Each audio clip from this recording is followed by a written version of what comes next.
theyeshiva.net. Good morning, everybody. Welcome.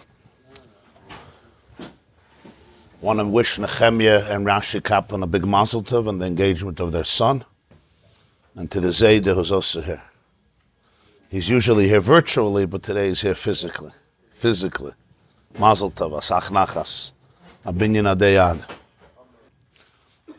Okay, so we started last week the Maimer on Parshas Behar and Likkutei Torah. Last week the excuse was that in Eretz Yisrael it's Parshas Behar, and it's also the year of Shemitah, so it's Shabbos. This week it's Taka Parshas Behar. So not only in Eretz Yisrael it's already the next Parshas, but here in Chutz La'aretz it's Parshas Behar this week. So we're up to page 82.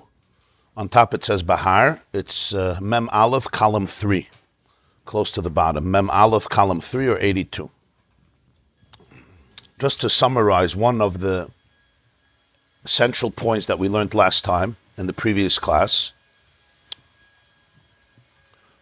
the Alter Rebbe, the Balatanya, quoted what the Medrash says in Pirkei de Rabbi Eliezer, the chapters of Rabbi Eliezer.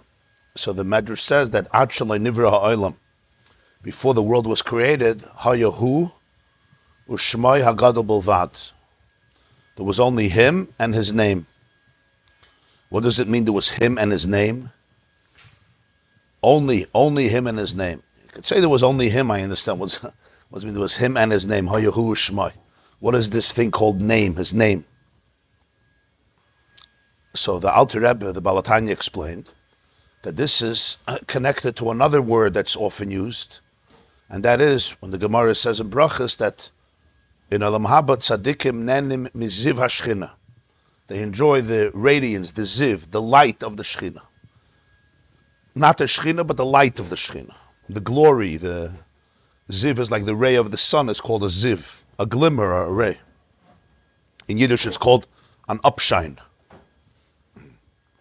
And in Kabbalah, the expression that's often used is Oir. In the writings of the Arizal, Oir Ein Sof, the light of the Ein Sof, Oir, which is similar to Ziv. And he says it's similar to the name, the concept of name. Because both of them, what's the concept of light? The concept of light is, we know today, but this is really what he says here, that everything in the world has light. Everything emits light. Every object in the world emits light. That's called Oir. And it's the light that allows me or allows us to see it. If there was no light, just like generally speaking on the most practical level, what's the difference between a room that's lit up and a room that's not lit up? A room that's lit up, nothing changes when you put on the light. Everything that's there before is thereafter. But the light allows me to see it, to appreciate it. If it's dark in the room, we could both be there, but I don't see you, you don't see me. So light doesn't change the object itself, but it allows the other person to see me, or to see whatever else is in the room. That's Parshas, very practical. If you go yet deeper, what is the concept of light? The concept, everything emits light. Light is that, and today there's more terminology for it. Basically, everything emits light, and it emits light, everything. Why do we see some things and we don't see some things? It depends on the frequency of the light. It depends on the speed of the light. It depends on the qualities, so to speak, of the light. But when the light travels and is perceived by my retina, by my eye, and is interpreted by my brain, so then I define that this is what the object is. Light never captures the essence of what it is. I don't know what the essence of anything is. In fact, so many things in the world I don't see. Why don't I see? Not because it doesn't exist, and not because it doesn't have light. It's because I don't have the tools and the vessels to interpret that type of light. There's certain colors, for example, that most humans don't see. You know that? Certain colors we don't register, not because they don't exist. Animals see them. Birds see them. There's certain sounds that we don't detect, not because they don't exist. They exist. But the definition of Ur, the definition of light is the way Hashem made that something is transported, is expressed, is experienced by somebody, by something outside of it. So the light of something is emitted, it comes to me, my eye has sensors, it picks it up, if I have the Kalim, and then my brain says it must be yellow, it must be green, it must be red. Right? Real scientists like to say that the whole colors don't even exist. Colors is just the way we define it, the way we interpret it. As long as everybody thinks it's red, it doesn't matter for business purposes. But as long as we all think it's red, it's red. But that's the definition of Ur. So what is really Ur?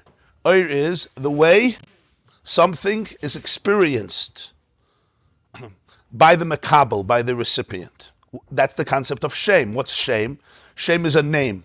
What is a name? So he says, the soul, the person versus himself or herself, I don't need a name. When I want to call you, I use your name. What's the name? The name is, or you say somebody has a name, somebody has a reputation, somebody has a name. What's the name? On one hand, the name is not separate from you. The name is you. And if you really know the person, the moment you hear the name or you think about the name, you know the person. On the other hand, the name is the way the person is articulated in a fashion that it can be experienced by you. The reason we use a name is I want to call you. In other words, my relationship with you is through your name. I know your name. A name here is a parable. It's not here this name, that name. It's negeya the name because he said it's the channel for the chiyus. But the concept of name is the way the person is transported, is experienced by me. Now that limitation, that definition is an important definition because we always have to remember, do I know you or do I know your name? And even with myself, do I know me or do I know my name? Right? Sometimes the whole me I only know through my name. Do I know you or do I know your light? And the answer is, I have access to you through your light. That's how I have access to you. And Ur, by definition, is always that which my vessels can pick up from you. My eye can't see certain things that it doesn't have a tool to be able to absorb. My brain can't interpret it. So what is it? It doesn't exist. Not because it doesn't exist, because I simply don't have the instruments to be able to absorb that level of energy. So the concept of Ur Ein Sof is as follows. This is all a metaphor to understand that when it says Ur Ein Sof or Ziv HaShchina, or Shmoi, his name, what is this? The Ein Sof itself is completely undefined. It doesn't even have a definition, not even a definition of spirituality. That's also a definition. Ur is the idea that Hashem allowed and wanted that truth, reality, should be able to be articulated and defined in a way that it should be able to be experienced through creation. That's Ur. And when you say experience, just like it's not only me knowing you, I could see your glasses, I could see your face. Experience by creation means that there should be able to be a creation. Consciousness on all levels. What's consciousness? Consciousness on any level you define it. The consciousness of an ant, or the consciousness of a person, or the consciousness of the highest spiritual reality. Consciousness is a way of experiencing reality. That's all in the realm of Ur. Ur is the way. Ein Sof is inexperienceable. Did I just make up a word? The definition of experience is, what's experience? Experience is the way I'm experiencing it. In other words, the way it triggers me in a positive way, in a negative way, but it's my experience based on my kalim. Now, this is a humbling thought because when I define you, am I defining you or am I defining me? I'm really defining me. I'm not very, very seldom can you define another person, right? Very seldom. It takes a lot of humility to be able to even get there. I'm defining me. I'm defining what I'm seeing, what I'm hearing, what I'm experiencing. Of course, I'm always talking about you, but I'm never talking about you. You know, say you point a finger at somebody, you're pointing 3 fingers at yourself. At that moment, you're pointing 3 fingers at yourself. In Yiddish, when you want to say somebody curses, you say, schilt sich. He's cursing himself. He's cursing somebody else. Yeah. Oh, very good. Very good. If so, the question is stronger. So before creation was him and his name? No, before creation was him. So this is a very fundamental idea. That's why one of the reasons why Balatanya returns to this again and again in many Maimonim. Because that's the real question. Can there ever be a relationship with the you beyond the name? Can we ever have a relationship with me beyond the light? Or forever the relationships are defined by boundaries and by barriers, which means they're not really authentic. That's a big question. It's a question in life. Can you really have a relationship with yourself or no? Because whatever I think of myself is processed through thoughts, through my experience. What do I even know about me? How do I know about me? Through knowing. That's already a problem. How do I have access to me? How do I have access to me? I have access to me through what I think about me, right? Through my own name, my machshavas. How do you have access to me? Through my words, through looking at me, through following me. So by definition, all access is limited by the name and light. And that's even somebody who's really tuned in. We're not talking about somebody it could be in distortion itself, there's endless levels. But even somebody who's tuned in, at best you could see my light. I could never see you, I could see your light. And in science today, this is like a very fundamental thing. You have access to light. And so many levels of the light you can't even see, so they don't exist. And it's true physically, and it's certainly true emotionally, and psychologically, and spiritually. But if you say that before creation of the world, he and his name existed, so what does it mean his name existed? So that means that even in the space of all reality being present fully, pre-creation, you had his name. So what is this name? Why do you have a name? So the pshat is that there was Shmai. But what was Shmai? Because really the name is not separate from the name is not separate. The name is part of who? We separate who and Shmai. But essentially Shmai doesn't have to be separate from who. We separate it because we see one dimension of it. But essentially, Shmai is part of who? It's the ability of who to be able to be expressed and articulated in endless ways, including in this way. The ray of the sun, on one level, is only the ray of the sun, right? On another level, it embodies something very real from the sun. It's just when I see the ray, all I have access is to the ray. To put it differently, in the solar core, you also have the ray of the sun, no? No, you don't. Of course you have it. If it goes outside, it doesn't go inside. It's subsumed, it's bottled. It's not negate. It's right. It's completely, that's called ayin. That's called ayin. What does it mean, ayin? The whole potential comes from there. It's just when we see the ray, it's articulating one nekuda of its potential. One small nekuda of its potential. Hayahur Shmai Belvad means everything that exists later in creation is there. It's there. It's part of, but it's completely part of who. It's not, there's no separateness. There's no distinctiveness. It doesn't have a separate identity at all. Right, so that's what we're saying. That it was part of who. In other words, Achlei Nivra Ha'olam, the Shmai is completely subsumed, so to speak. It's nichlal. It's nichlal in the undefined. It's not separate. I'll put it in different words. There's the Balatanya would often say a maimer, and then a few days later, or the next Shabbos, he would say a beer on the maimer. An explanation on it with more details and more intricate, and he would show the sources, how he got there, how he developed it. It was a different type of maimer.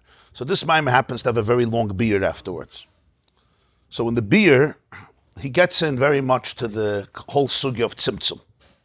In the beer of Shabsosai Tishmeira. What he says in the first maimer, he doesn't use the word, he doesn't get into the sugya of Tzimtzum, but later he shows that he's really explaining the sugya of Tzimtzum. What does he say? He gives an example. The Arizal says, Tzimtzum, the Arizal says that pre the creation of the world, this is how the Eitz Chaim opens up. Eitz Chaim is the main work of the Arizal. Pre the creation of the world, the light of the Ein Sof filled the entire space. There was no room for any worlds. What did Hashem do? He made a Tzimtzum. What's a Tzimtzum? Tzimtzum is withdrawal or restriction, removing, or constriction, removing, so to speak, this infinite light, creating what's called a cholol and makom panui, an empty space, a vacancy. And in this vacancy, in this emptiness, in this void, all of reality emerges. That's what Arizal says. This is the famous sugya of Tzimtzum in Kabbalah and in Chassidus. In other words, pre-creation, so to speak, if we could use the word pre, because time is also created. So before there was a before. But whatever that means, pre-creation, on a level pre-creation, the Ein Sof doesn't create space for any world. Because the Ein Sof is infinity, and infinity excludes everything else, because it's limitless, right? So there has to be, so to speak, a Tzimtzum. What's a Tzimtzum? A Tzimtzum is that the light gets restricted, or the light gets removed, so now there's an empty space. Now there's room for a reality outside of Ein Sof. And then the Arizal says, a little trickle of the light went into that empty space. It's called the kav or the chut, the line, the thread. And from there begins the whole process of creation. That's known as Tzimtzum. There's a footnote over there in the Eitz Chaim, and when it says that he took away all the light, so the Ramaz, one of the Haggadah says that lav dafka. Right, a classic footnote, lav dafka. Great. Rishimu nishar. A roshim stayed. Roshim means a residue, an imprint, a roshim, an impression, stayed. Yeah, a roshim of the original state. It says everything was mesulak. Silek oire hagadol etzad. So there's a footnote over there. Hagas haramaz, Reb Moshe Zakut, one of the great Mekabolim, he says, lav dafka. The Rishibu state. So the Alter Rebbe writes, says in the Behar, he says, the Arizal himself didn't explain the Rishimu. But he had a Talmud known as the Emek HaMelech, one of the great Mekabolim, Reb Naftali Hertz. He was from Amsterdam. So he was a Talmud of the Gurei Harizal. Of the students of Arizal, he says, he defines Rishimu as Oisius. He defines as Rishimu as Oisius. So in the Maimer here, and the Behar, he explains what it means by Oisius. And he gives a very interesting example. He gives an example from Toefl. He calls it Haskalas Ri Bala Toefl. One of the greatest Balei Toefl was Ri. He's most quoted in Toefl, Rabbeinu Yitzchak. The Ri, right? Toefl says, "V'omer Ri." The Ri says, "Hiksher Ri." Rabbeinu Yitzchak. He just gives an example. So he says the Haskalas, the ideas of Rabbeinu Yitzchak are very deep. If somebody is holding a piece of paper with ink, and there's on it a Toefl, right? So he's holding the paper, he's holding the ink, he's holding the Toefl, yeah? So he has everything, yeah? He has the whole Ribala Toefl, does he? Aber versteht nicht kein Wort. He doesn't understand a word. He has here everything, yeah? Imagine the greatest, one of the great minds of the world puts on a piece of paper an answer, right, to the string theory, one of the greatest riddles of existence. You have it. You're holding it on paper. You really have it. But you have nothing. Why do you have nothing? You have nothing because there's everything on that piece of paper, but only if you could see it. If you can't see it, it's worthless. It's just ink and a few words. The Alter Rebbe goes further. He says, you can even memorize everything that it says in the paper. It's not that I'm holding a piece of paper with the ink. I can memorize it. There's people that do it. They could memorize unbelievable amounts of information. But I don't understand anything, right? There's people who learn things by heart. So you know all the words. And when I was a kid in yeshiva, one of the big punishments was you had to learn things by heart. They still do it. Baba Kama, Baba Metzia, Baba Basra. Huh? Either you had to write it. I don't know if they still have those knossim. But either you had to write it, or if the teacher was really in a good mood, you had to memorize it. Right? So for writing, you paid somebody else. You gave him a quarter for him to write. Memorizing was a little harder to pay somebody else. So I could memorize a Mishnah, I could memorize a Gemara, I have all the words, I have all the letters, there's only one problem. I don't understand it. So he says, do you have it or you don't have it? You have all the oisius. And the answer is, you don't have anything. You absolutely don't have anything. You can hear somebody speaking. You hear the words. You could say over the words.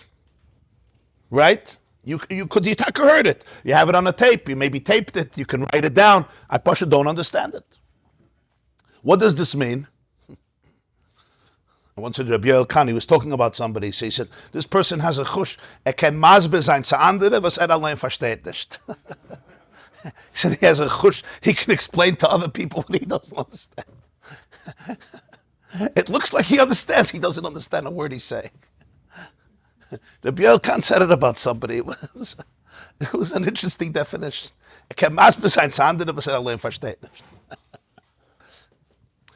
That's the paradox of Oisius. That's Rishimu. Oisius, if you could see through them, they have everything.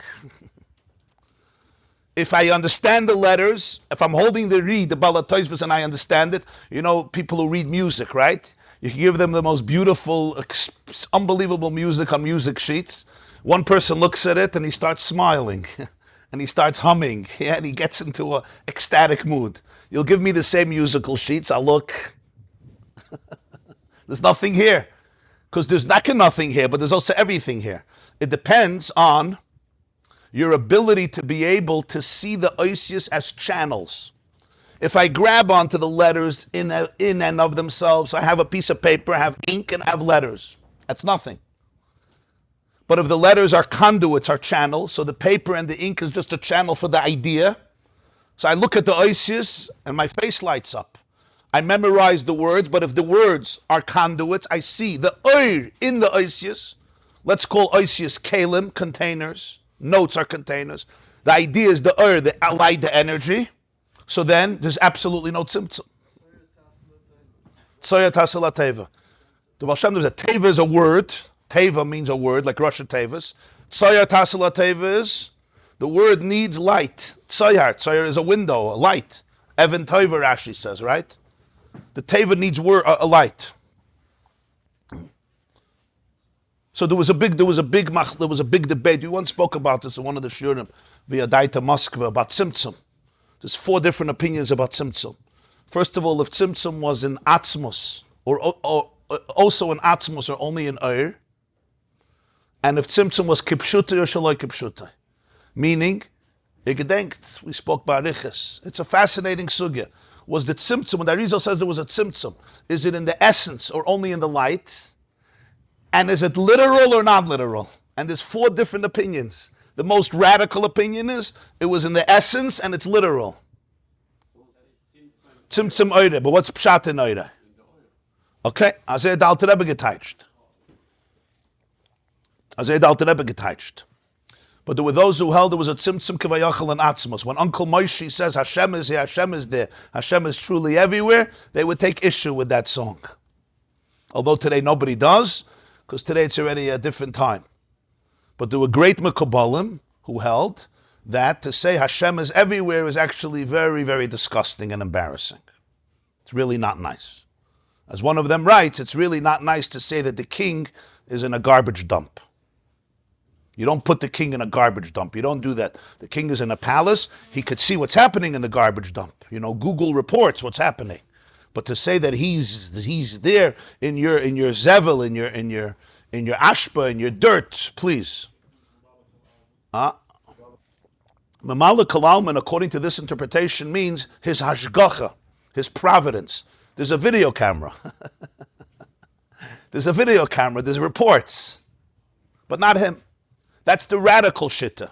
The radical shitta the other way, which was the Baal Shem Tov and the Balatanya, is that the tzimtzum was not in atzmos b'chlal. In atzmos there's never a tzimtzum. It was only in oir, and even there it's not kipshutai. It's not literal. It doesn't mean he removed himself. It means that the oisius have everything.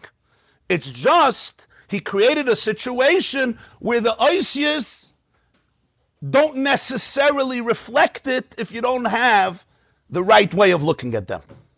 You understand? Rabbi Amnuel Chayriki is the Baal Mishnas Chassidim. The Baal Mishnas Chassidim, who was one of the greatest Mekabalim, the Vilna Gaon. Now, this is not stam four shittas. You're talking philosophy, a shitta here, a shitta there. Everything has tremendous relevance to how you define all of life, all of existence, all of Yiddishkeit.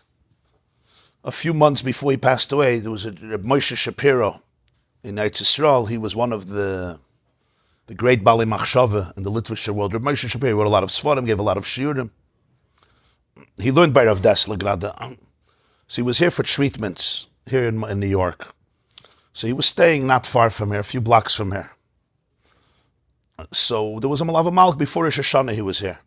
He passed away that year, Asar B'Tevus. So he was staying here. So there was a Malava Malka, so small Malava Malka. So the host invited me to the Malava Malka. So I was sitting with him. We were sitting for a few hours. So he came from the literature world, and he was very big Bal Machshava. He used to teach Kabbalah, and Kabbalah Sagra, the Kabbalah of the Vilna Gaon. So I told him that some of your Talmidim claim in your name that there's no machlokes about Tzimtzum. So he says, so no machlokes. There's a big machlokes. So I said to him, but they say from Rav Dessler that there's no machlokes. He said, he also knew there was a machlokes. He wanted to make peace, but there was a machlokes. So I asked him, I wanted to hear from his perspective. I said, L'may nafka mina. Everybody holds you have to put on tefillin. Everybody holds you have to keep Shabbos. And everybody believes that God exists. So what's L'may nafka mina? If tzimtzum kipshuta, tzimtzum shaloi kipshuta. So he said something very powerful, which I knew from Chabad sources, but I was quite startled to hear it from him. He said the real machlokes is if ultimately this world could be embraced. If tzimtzum is shaloi kipshutai, meaning, if tzimtzum is kipshutai, ultimately reality is a curse. And you have to get as far away as possible, as fast. Like the Mishnah says, right? It's all a prusdor, it's all a corridor, it's like hanging out in the airport. Nobody sits in airports, right? You don't, where am I going? I'm going on a security line. I'm going to hang out on security lines. You want to get to your destination. Unfortunately, until you can afford your private plane, you have to hang out in airports. It's not the place to hang out. It's a prusdor. The whole world, the whole Olam Haz is one big compromise of reality. It's one big place of darkness. Why? Because tzimtzum kipshuta. So b'meila you want to, you have to be here. God put you here. But there's always an element of a little anxiety. He didn't use the word anxiety, but it's an element of discomfort. If tzimtzum is shaloi kipshuta, then in this world you have everything. In this world you have everything. He says that was the shit of the Baal Shem Tov. The shit of the Baal Shem Tov was that this world is the ultimate place. Olam Hazeh is not a place it's not a curse. We always want to avoid an escape, which represents an avoid of precious, of segregation, of asceticism. If you could have the right perspective, so this world has all of reality. You could connect to the deepest reality in this world, because Tzimtzum is not kipshuta. There was a Jew, his name was Rabbi Avram Kalisker. Rabbi Avram Kalisker was a Talmud of the Vilna Gaon. Then he became a Talmud of the Mezritcher Maggid. So it says, I once saw in one of the Chassidish Sfarim, that what did he hear? He heard one vart from the Maggid. What was the vart? The Maggid was talking about, it says in davening, Mala ha'aretz kinyanecha. What's Mala ha'aretz kinyanecha? The world is filled with kinyanecha. What's kinyanecha? Literally, your acquisition, your kinyan.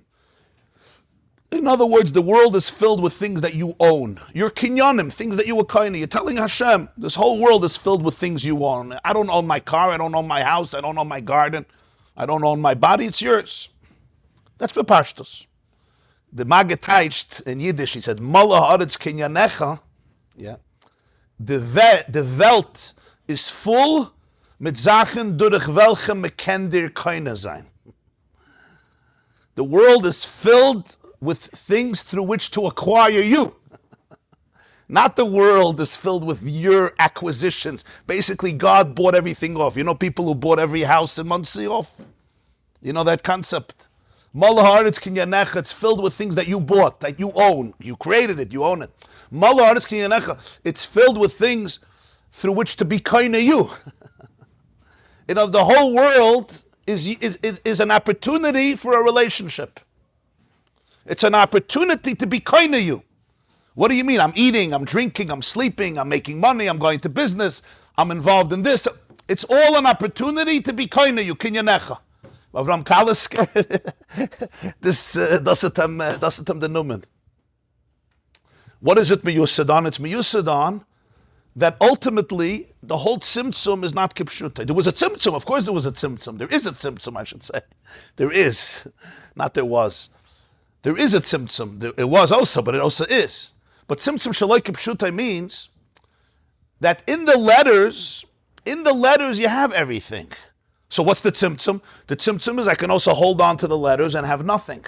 I look at them and I just see shapes. I'm holding on to the ink, I'm holding on to the parchment, I'm holding on to the, he says, haskolas ri balatoisvis, but I don't have the ri balatoisvis. He says his haskola is itoy beginzer miraimim. It's with him in Gan Eden. But it's here on paper. Yeah, it's written here, it's printed, yeah. I can have a maimer here, yeah? People can read words, yeah? They can read all the words and they can even translate, but they don't have anything. Sometimes a person teaches a text, yeah? They're also teaching right, but they're not teaching anything. Because the oid is not there, the tsoya tasilateva is not there. It's dead words. Words can be dead. You ever heard such words? They like go right over you, or they just, somebody speaks and they like the words land on the walls. You ever see that? You can almost see it, right? Because they don't go into a soul, they don't make tchis hamesa. So the words come out, but they land wherever there's like a place to land. And you see at the end, all the letters are there. They say the Baal Shem Tov once came to a shul, and everybody was going in, he said, ich kann nicht da reingehen. So they said, why not? So he said, so that's so viel Torah and so viel Tefillah in the shul. There's too much Torah and davening in the shul. So you can't go in, it's filled, there's no space. So that's a compliment. So you should go in. So later the Baal Shem Tov said, that it says in Zohar, that a raisa beloy the chilu rechimu loy salka la'ela. Torah without yira and without ava, without awe and love doesn't go up. So he says the shul is filled with Torah and tefillah because nothing went up. So mele, it's shul is filled up with words. He can't go in. So it looks like it's a funny story, but it's not. It's a very sensitive story. Because if you're sensitive to these things, yeah, if Isis are not part of a larger picture, so the Isis don't go anywhere. So it's just letters, it's like just words. You heard words, but you didn't feel the chiyus. One of the worst things in teaching and learning is people give words, but there's no life, there's no neshama in the words. So the words are like, they're hollow, you understand? It's kalim without oir. It's musical notes without the music. What's musical notes without the music? There's nothing there. It's kalim without oir. So that's what he says, that the tzimtzum wasn't in Rishimu. The oisis are here. And if the oisis are here, everything is here. So what's the chiddush of creation? The chiddush of creation is that you could divorce the oisis in your perception. You can divorce the oisis from the oir. You don't see infinity within every atom, within every cell, within every particle. Why is that? That's why Hayahu Shmai Belvad is so important. If there would be no Shmai, it would mean that Shmai is dissonance. Shmai, which is Isis. There's dissonance, there's a split, you understand? Creation was a new thing. One of the Yisaidis of the Balatanya, based on the Baal Shem Tov, based on the Rizal, is creation is not a new thing. Creation is a new interpretation. It's a new interpretation, it's not a new thing. Bereshis bara lekim es hashamayim ve'es ha'aretz. The Maggid says the word es means oisius. The Gemara says, why did it say es? It could have said Bereshis bara elikim hashamayim v'ha'aretz, right? The word es is superfluous. Chazal used to interpret es. Every es is extra. It doesn't have to say es. Bereshis bara elikim hashamayim v'ha'aretz. Kabeit es avicha v'esimecha. Es is l'rabbi sachicha hagadol, right? Your older brother. V'rachatz es psare b'ayamayim. Es hatafel psare. The word es is aleph taf, oisius. From aleph to taf, that's the 22 oisius. And that es, it's called Toefl. Es is like the accompaniment, the accessory. Because oisius on one hand is not the idea. I can memorize Ashrei, I can memorize Ashrei Yotzar. Like many people, they memorize whole of davening, but they don't understand it. Because it has real power. Not in everything. I mean, if you're talking about Sfira Sa'im L'Mashal, or beer chametz. In the Shulchan Aruch Harav, the Balatanya says that when you say beer chametz, called Khamir v'Chamiyah, it's very important that everybody should understand it, because you're being mevatel chametz. He says, and not like those who think that it's a tchina. You know, they start shaking. Kol Khamir v'Chamiyah dikabir shusi. It's some. The point is, okay, depends which tefillah. Depends that which you have to understand. That you don't understand the first bracha of Shemini Esrei, the first pasuk of Shema, right? The point here is, Oisius on one hand, yeah, they have the energy. On the other hand, in the person's consciousness, I may know Ashrei Baal Peh, I may know the whole Shachris Baal Peh, but I don't understand a word of it. So what do I have in the Oisius? I have everything, but on the other hand, from a conscious perspective, there's no Gilui here, there's no revelation. So if you say, Acheloi Nivra Olam Hayahu Shmai Bulvad, so it means that Shmai is part of who? Why? Because the Oisius are not separate from the Ein Sof. The Oisius are just a way of articulating them.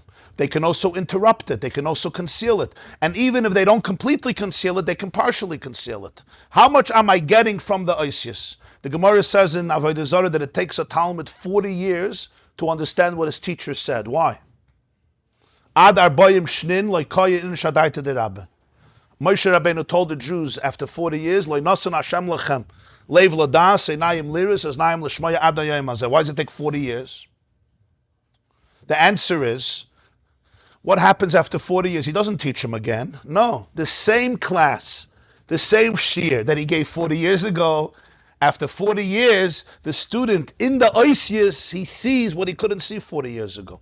Because it was all there. But it was there embedded, like in a mashal.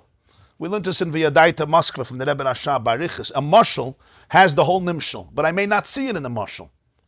All I have is a metaphor. 40 years later, I managed to unravel the mashal and it captures the whole nimshal. So Bereishis bara Elokim es hashamayim v'es means that creation was the creation of Oisius. The Tzimtzum is the Tzimtzum of Oisius. That's what a name is. That's what light is. Light is the way that Hashem decided to define infinity in a way that it could travel through Eir. It can be experienced through Eir. It can be articulated. What would life look like without Oisius? For that we have to meditate, no? I can't talk about what life would look like without Oisius. That's a paradox. It's a new interpretation. Does it mean that it wasn't interpretation before? No, that's the Chiddush. Interpretation means how I'm contextualizing it. What I see in Shmai. This is the key. It's the key to all healing, because all distortions can only happen on a level of Oisius. And if I could trace back the Oisius to who, so then there's always oneness, there's always infinity, there's no damage, there's no dissonance, there's no separateness. Make sense what I'm saying or not really? There was once an experiment where Wow. Right? They saw the sounds. What's that? They saw the sounds. I think the Malbim says, the Klayaka, a few Mefarshim say, that every sound emits, right? It emits a wave, but we don't see the wave, right? The whole chiddush of radio and then television and ultimately all the miracles of technology is picking up, detecting the airwaves and concretizing it, that our ears can get it. They actually saw the coil. Light is waves and particles. Yeah. That's the chiddush of light, that it synthesizes both. Synthesizes both. So when you say Bereishis bara Elokim es hashamayim v'es, the Maggid says, what was creation? The creation of Oisius. What's the creation of Oisius? It's a way of articulating Ein Sof into existence. How does a person know when you reach oneness if it's about your interpretation? When you stop knowing. When you stop knowing, then it's not about your experience. So everything was there before. Everything was there. But it was hu shmai. So what happens by the Briya? So what's the chiddush of the Briya? The chiddush of the Briya is that now what Hashem created, bara, is the oisius of Shemayim and Aretz. Suddenly, there's letters to describe heaven. There's letters to describe earth. There's letters to describe a raisin, a peanut, a grape, right? A star, a droplet of water, a grain of sand, a flake of snow, a finger. There's letters. And that takes time. When you're born, you don't have letters. You don't have words, right? When you give a child a grape, what does the child see? We once did a meditation with Rabbi Moshe Zev. So, you remember? So, right? I think it was a raisin. Yeah? What does a child, when you give a child a raisin or a grape, what does the child see? What's the answer? I don't know, but he doesn't see a raisin. And that's why he looks at it for 45 minutes, right? How long do I look at a raisin before I eat it? A split second. Why? First of all, I'm hungry. But more important, it's because I have a name for it. I already think I know it. You give me a raisin. Oh, it's a raisin! Done! What else is there? Predation. Boom. Right? I'm done. What happened? Why did I lose the mystery? Because I gave it a name. Because it has oisius. And the oisius block the mystery of the raisin. Do you know what's in a raisin, Chevra? You ever sat with a raisin? Who has time for raisins? You see a raisin, you eat it. It's made to destroy right away. Beer chametz. Raisins are not made to destroy.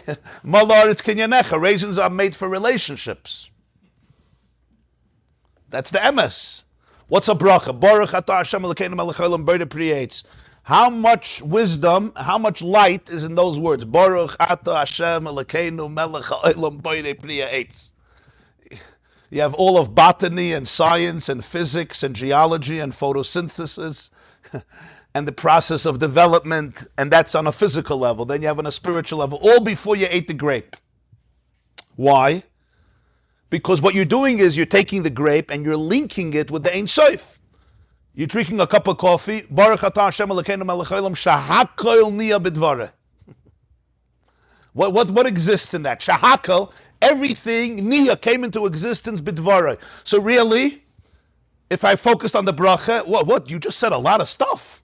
Baruch atah Hashem Elokeinu melech haolam, that itself is pretty heavy. Shahakol niya b'dvareh. Shahakol, not only talking about the coffee. Shahakol. Suddenly you're talking about all of reality before I even got to drinking the coffee. The Alter Rebbe once said, it says, Arba avis nezikin, hashor, v'habor, v'hamava, v'hahever. So he explained in Avodah what the four are. A shor, somebody who's an ox. They're angry, aggressive, they attack, confrontational, fight. Boir is depression. You're like a pit. Hever is anger, you're fire, anger, crazy passion, right? So somebody said, what's Mava? So the Gemara brings two shittas. Mava is Adam, and Mava is Shein.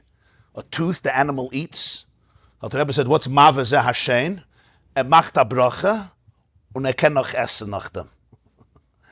He makes a bracha and he can still eat afterwards. He can just get rid of it. That's Mava. They said, but there's another shit that Mava is Adam. Adam, a mensch. So he said, "Vu is not noch aggressive mazik vi Adam." The person who's complete, who's perfect. So what's the idea? The idea is the bracha links the reality to the source. But it's very easy once you have names. It's very easy. You close the lid on it. The child sees the fruit, or even a cup. Yeah, it's a cup. So what's there to look at? Tell me. What should I look at? Well, why does a baby in the crib, a toddler, a baby 6 months, could play with a cup for 45 minutes? You ever see? They turn it around. You can also do it. Why? Because we have oisias. We're sophisticated. We have names. That's it. Done. I'm done with you. I know what you are. You're a cup. And that becomes your reality. And we do it to everybody else also. Mainly you do it to a cup. You would do it to a person. You know your child, right? You have a name for him. You know him. You know your wife. You know your husband. You have a name for her. You already have a filing cabinet. Who doesn't know their wife? Who doesn't know their husband? I've been with you 25 years. I don't know you. And yourself? You certainly know yourself, right? You've been with yourself 25 years, 45 years, 60, whatever it is. I don't know me. I don't. I know my name. I know my name. That's a big thing. I know my oisius. I know the way I have been articulating myself to myself. I know me maybe better than a lot of other people do, because I've been talking to me for many years. But it's an akud of oisius. Oisius has nothing. It can also have everything. It can have nothing. What says it has not? Not it has nothing. It doesn't mean it has nothing. It has. It has. But it can also eclipse much more than it has. It can eclipse. All people's psychology of self is usually based on oisius. It's called, in psychology, they call it the stories you tell yourself about yourself. What do they call it? The stories? It's not the story, that's the story. What's that line? Every machshava, every dibur is based on a story. It's based on a there's a story, there's some narrative that's happening. And then reality gets defined by that narrative. How do you stop telling stories? How do you stop telling stories? On one hand, we want to tell stories. That's how we live. We tell stories. We can trust each other. Things have context. It's good that the cup has a name, right? You could sell it. If I come into the store, what happened by the Dora Flogga? I asked you for a brick, and you gave me a hammer. We need names. Adam Arishan gave names. The Tzimtzum is not a mistake. Tzimtzum is part of the plan. Life happens in oisius. We can't have this Shia without oisius. We communicate through oisius to ourselves too. But we have to realize the trap. What's the trap? The trap is everything becomes finite. Is that true or not true? So it's completely true and it's completely false. It's completely true because it becomes finite. That's true. It's completely false because it's only the Tzimtzum that allows you to think it's finite. The truth is, it's a channel for infinity. Precreation was also here, but it didn't have a name. It didn't have oisia. So what was it? It was an embodiment of the whole truth without an opportunity to get stuck. As we see, as this Maimah develops, the main point is going to be, how do you link the two worlds? How do you link the two realities? You can escape reality, but that's not going to be real because you can't, right? Or you could escape ultimate reality and go into the world of oisius. But is there a possibility to create the link, to create the relationship, where the finite becomes a mirror of the infinite? So actually, nivra olam hayahu shmai belvad. Wow, I thought we'll learn inside. Okay, hayahu shmai belvad. You see why it's so important, but that the shmai is there with him, because if not, it means shmai is a split, or besignan acher tzimtzum is kipshuta. In other words, that the oisius don't have the reality. It's a new thing. Fine, so deal with it, and one day you'll cease to be, and then you'll go back to truth. Right? But one of the yesodis of Torah Baal Shem Tov was that life is about a relationship. So if it's about a relationship, the relationship is always with you. It's not a relationship with me. It's not that you should cease to exist so we can have a relationship. The real relationship is between me and you. And that relationship begins with Hu and Shmai. If Hu and Shmai could become united, so then everything could become united. So he says, Hu and Shmai were one. Creation is the chiddush that you could separate Hu from Shmai.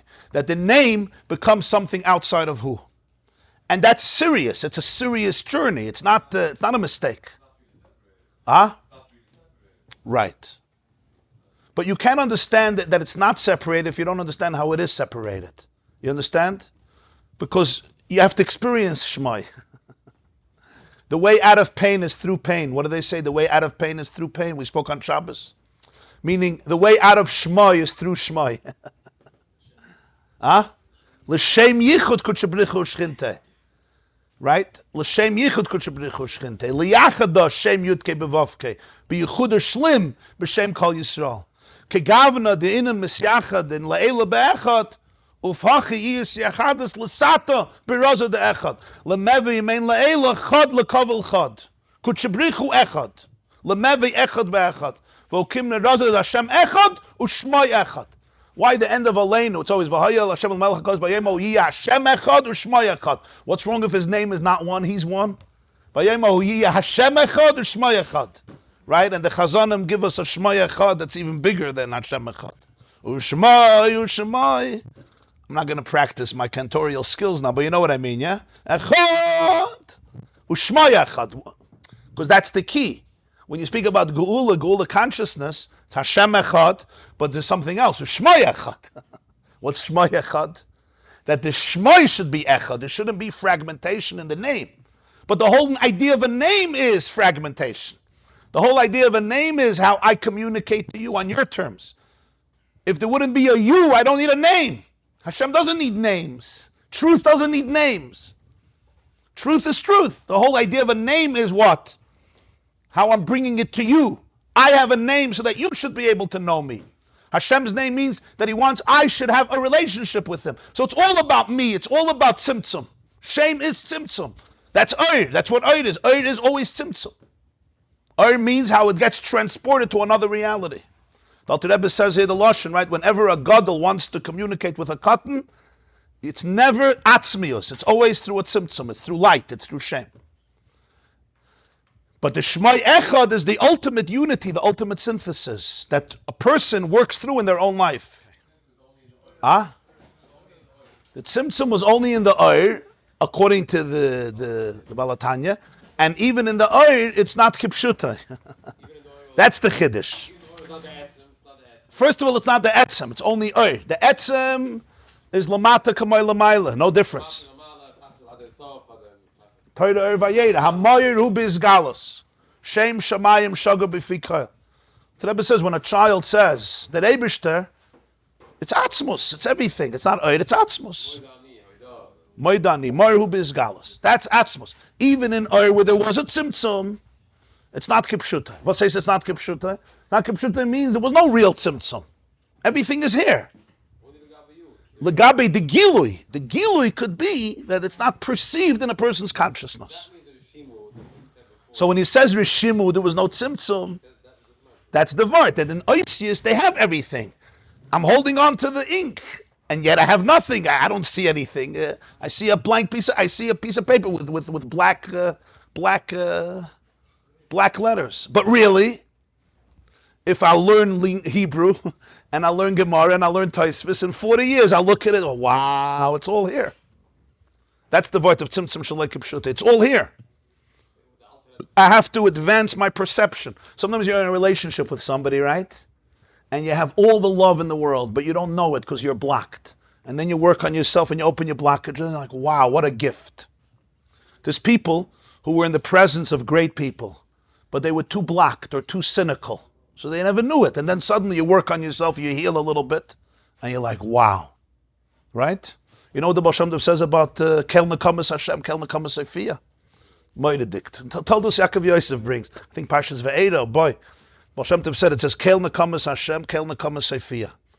Hashem is a God of revenge. The God of revenge appeared. Haifia. Yeah. Right? Moifia. He showed up, yeah. So the Baal Shem Tov says, why did it say twice? You could say, Kalenakamus Hashem, Haifia. No, Kalenakamus Hashem. First of all, he takes revenge. And by the way, Kalenakamus Haifia. Second of all, he says, look how many names it says. Kael, Nekamus, it's not a name. Kael, Nekamus, Hashem, Yudke Vavke, and again, Kael. Why 3 times? Just say, Kael, Nekamus Haifia. Kael, Nekamus Hashem, Kael, Nekamus. And then he says, which 2 names do you use for revenge? You should use the names of Gevura, Midas Hadin, Elikim, Adne, Shindalad Yud. What does he use? He uses Kael, which is Chesed, and Yud Kevavke, which is Rachamim. In Kabbalah, the name Kael is Midas HaChesed, Yud Kevavke is Rachamim, Tiferes. That's not the God of revenge, that's not the name of revenge. You don't take revenge with kindness and with compassion. So you know what the Baal Shem Tov said? Half of a fella. He said, Kael Nekamas Hashem.